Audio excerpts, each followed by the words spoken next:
صدقہ جو ہے نا سبحان اللہ ایک ایسی بریلین چیز ہے نا. رسول اللہ صلی اللہ علیہ وسلم نے فرمایا کہ صدقہ کا 1 درہم یعنی 10 روپیز اگر ہم روپیز میں بات کریں یا $10 3 لوگوں کو جنت میں لے کے جائے گا.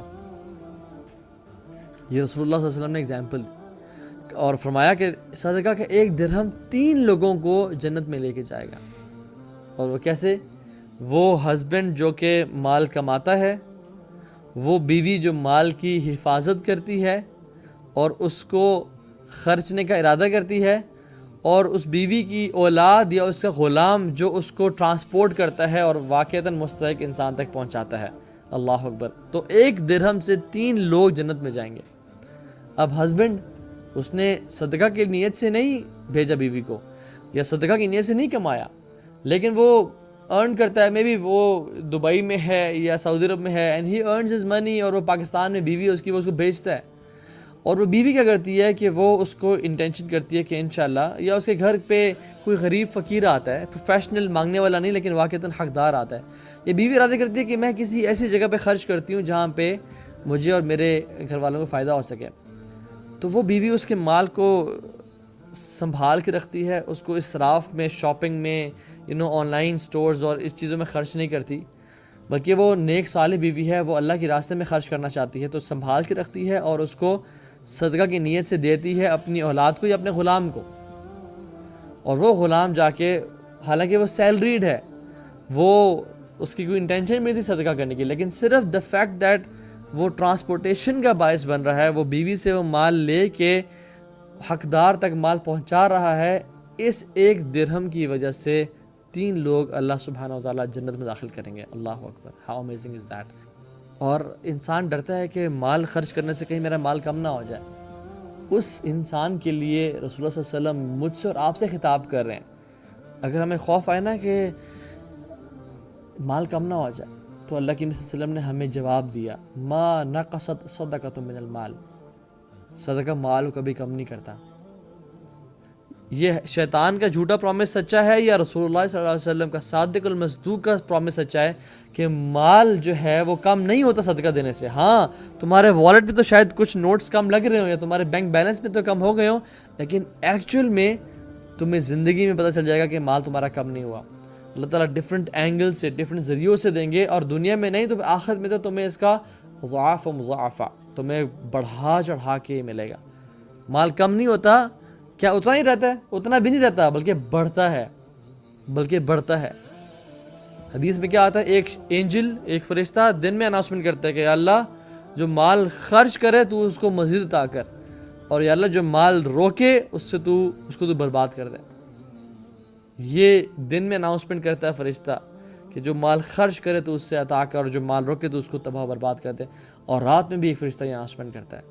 میں حدیث کا مفہوم بتا رہا ہوں، I am not quoting the exact words, لیکن یہی مفہوم ہے کہ اللہ کے نبی نے فرمایا. اللہ تعالیٰ فرماتے ہیں من ذا الذی یقرض اللہ قرضا حسنا. کون ہے تم میں سے جو اللہ رب العالمین کو، ذو العرش المجید، فعال لما یرید کو، یقرض اللہ قرضا حسنا، اللہ تعالیٰ کو بہترین قرض حسنا دے، فیضاعف لہ، اور اللہ تعالیٰ اس کے لیے اس کو بڑھا چڑھا دیں، اضعافا کثیرا. کتنا بڑھانا؟ اضعافا کثیرا. اور یہ کون کہہ رہا ہے؟ کوئی بچہ یا انسان نہیں کہہ رہا، یہ اللہ رب العالمین کہہ رہے ہیں. اور امیجن اللہ تعالیٰ کے ہاں کثیرہ کتنا ہوگا، ہم اپنی ذہن و گمان میں بھی اس کو نہیں لا سکتے. اللہ تعالیٰ جس کو بڑھانا چاہیں بڑھا سکتے ہیں. رسول اللہ صلی اللہ علیہ وسلم نے امیر صحابہ غریب صحابہ بلال رضی اللہ تعالیٰ عنہ کو فرمایا، یا بلال انفق ولا تخشى ذی العرش اقلالا. اے بلال تم خرچ کرو اور مت ڈرو کہ عرش کا مالک تم پہ خرچ کرنے سے روکے گا. تم خرچ کرو اور مت ڈرنا کبھی زندگی میں کہ ذو العرش المجید اور فعال لما یرید وہ تم پہ خرچ نہیں کرے گا.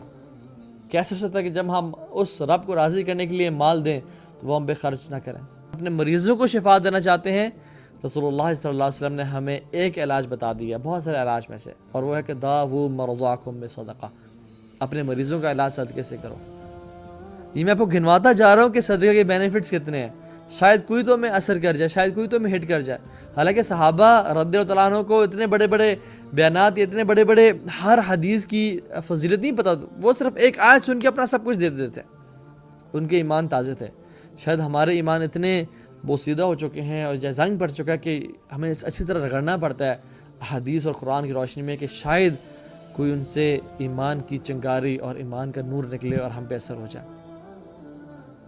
اللہ کی فرمایا کہ قیامت کے دن کیسا ہوگا، ما منکم من احد الا سیکلمہ اللہ، تم میں سے کوئی شخص ایسا نہیں ہے کہ جو اللہ تعالیٰ سے کلام نہ کرے۔ اور کس طرح کلام، کس طرح کی کنورسیشن، لیس بینہ و بینہ ترجمان ولا حجاب، نہ اس بندے اور اللہ کے بیچ میں کوئی ترجمان ہوگا، کوئی ٹرانسلیٹر ہوگا، ولا حجاب، اور نہ کوئی پردہ ہوگا۔ فینظر ایمن منہ فلا یری الا ما قدم، وہ اپنے دائیں طرف دیکھے گا، اس کو وہ نظر آئے گا جو اس نے پرانے اعمال کیے، اپنے گناہ، اپنے سیاکاریاں، اپنے اندھیرے کے گناہ، اپنی زبان کے گناہ، ہر طرح سے گناہ نظر آئیں گے۔ وہ اپنے بائیں طرف دیکھے گا، فینظر اشأم منہ فلا یری الا ما قدم، وہ اپنے بائیں طرف دیکھے گا، اس کو ہر طرح کے گناہ نظر آئیں گے۔ وینظر بین یدیہ فلا یری الا النار، وہ اپنے سامنے دیکھے گا، اس کو آگ نظر آئے گی۔ تو اللہ کی نے اس حالت میں رہنے سے اور اپنے آپ کو بچانے میں ایک ٹرک بتائی۔ جب تم اس حالت میں ہوگے تو تمہیں کیا چیز بینیفٹ پہنچائے گی، فاتقوا النار ولو بشق تمرۃ، اپنے آپ کو اے لوگو آگ سے بچاؤ، ولو بشق تمرۃ، چاہے آدھی کھجور دے کے کیوں نہیں، چاہے تمہیں آدھی کھجور دینی پڑے نا، یا تمہیں آدھی کھجور جتنی ایفرٹ کرنی پڑے اپنے آپ کو آگ سے بچانے کے لیے، تم لازمی کرنا۔ اور اگر تمہارے پاس یہ بھی نہ ہو، او فبکلمۃ طیبہ، تو ایک اچھا بول بول کے ہی تم اپنے آپ کو آگ سے بچا لو۔ اگر تمہارے پاس کھجور بھی نہیں ہے تو تمہارے پاس زبان تو ہے نا، کسی کو اچھا بول دو، سبحان اللہ بول دو، الحمدللہ بول دو، کیونکہ کل معروف صدقہ، ہر نیکی صدقہ ہے۔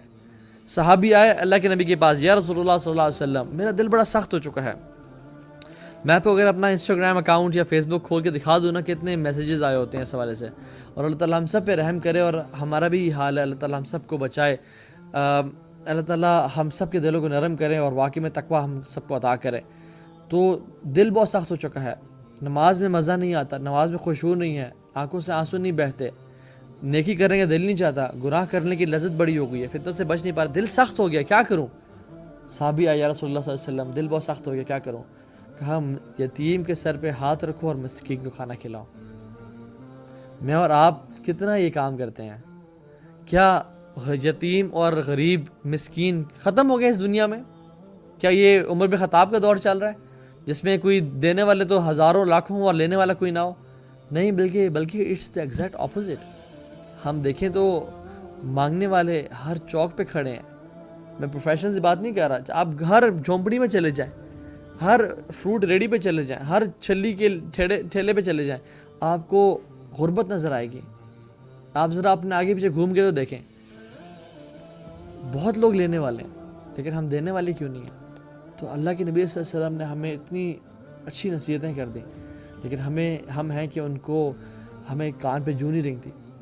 گناہوں کو دھو دیتا ہے صدقہ، جیسے پانی آگ کو مٹا دیتی ہے نا اور بالکل ختم کر دیتی ہے، اس طرح گناہوں کو صدقہ بالکل دھو دیتا ہے، اللہ کے غصے کو ٹھنڈا کر دیتا ہے صدقہ۔